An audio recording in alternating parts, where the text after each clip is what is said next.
My dear friends, നമുക്ക് ചക്ക വഴറ്റിയാലോ? നല്ല വരിക്ക ചക്ക വഴറ്റിയെടുക്കാം.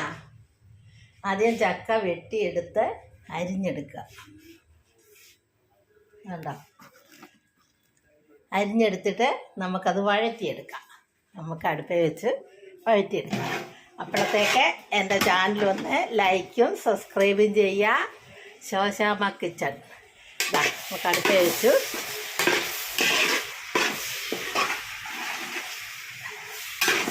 വഴറ്റിയെടുക്കാം.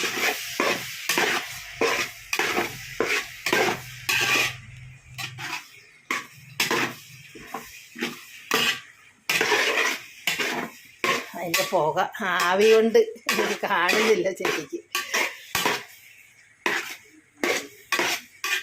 നമുക്ക് കുറച്ച് നെയ്യ് ഒഴിച്ചു കൊടുക്കാം.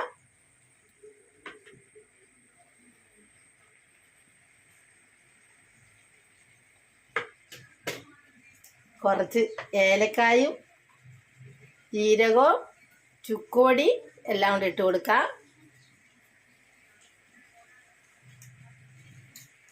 മധുരമൊന്നും വേണ്ട കേട്ടോ, നല്ല മധുരമുള്ള ചക്കയാണ്. വേണ്ടിയവർക്ക് ചേർക്കാം, പഞ്ചസാരയോ വെല്ലം എന്തെങ്കിലും ചേർക്കാം. പക്ഷെ ഞാനൊന്നും ചേർക്കുന്നില്ല. ഇത് നല്ല മധുരമുള്ള ചക്കയാണ്. ഹായ്, എന്ത് മധുരമെന്നറിയാം. ഒരു 2-3 കിലോ പഞ്ചസാര ഇട്ടോണമുള്ള മധുരമുള്ള ചക്കയാണ്. ഇത് വഴറ്റിയെടുത്താലായി. നമുക്ക് അലുവയൊക്കെ ഉണ്ടാക്കാം. വഴറ്റിയെടുത്ത് വെച്ചാൽ ഞാൻ കുറേ അലുവയൊക്കെ ഉണ്ടാക്കിയത് ഇട്ടില്ലായിരുന്നോ? അതിന് വല്ലപ്പോഴൊക്കെ വീഡിയോ നോക്കണേ, എന്തെങ്കിലും അല്ലേ കാണാൻ പറ്റൂ.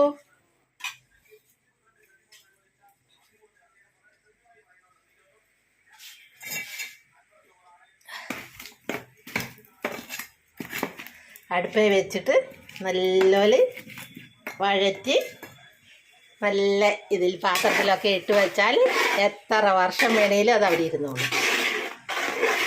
എല്ലാവരും ഉണ്ടാക്കി നോക്കണം കേട്ടോ. ചക്കയൊക്കെ മഴക്കാലമായപ്പോൾ എല്ലാം പൊഴിഞ്ഞു. ഇങ്ങനെയൊക്കെ ഉണ്ടാക്കി വെച്ച് നോക്കിക്കേ, നമുക്കില്ലാത്തപ്പം കഴിക്കാമല്ലോ. എല്ലാവരും ഉണ്ടാക്കി നോക്കണേ.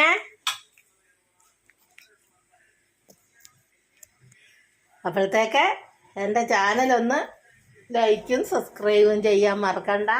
ശോശാമ്മ കിച്ചൺ. ചക്കപ്പഴം വഴറ്റി വെക്കുക.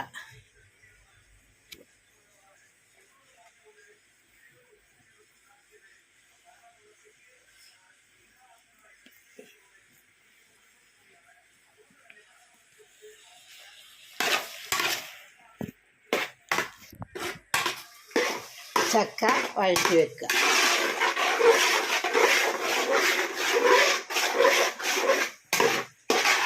നല്ല വഴറ്റി നല്ല എൻ്റെ ചാനൽ ലൈക്കും സബ്സ്ക്രൈബും ചെയ്യാൻ മറക്കണ്ട. വരിക്കച്ചക്ക വഴറ്റുന്നത് കണ്ടോ? പകുതിയായുള്ളൂ മൂപ്പ്. നല്ലപോലെ വഴന്ന് തരണം.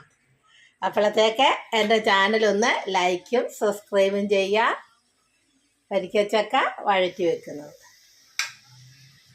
കണ്ടോ? ആയോ നോക്കാം. ആയില്ല കേട്ടോ.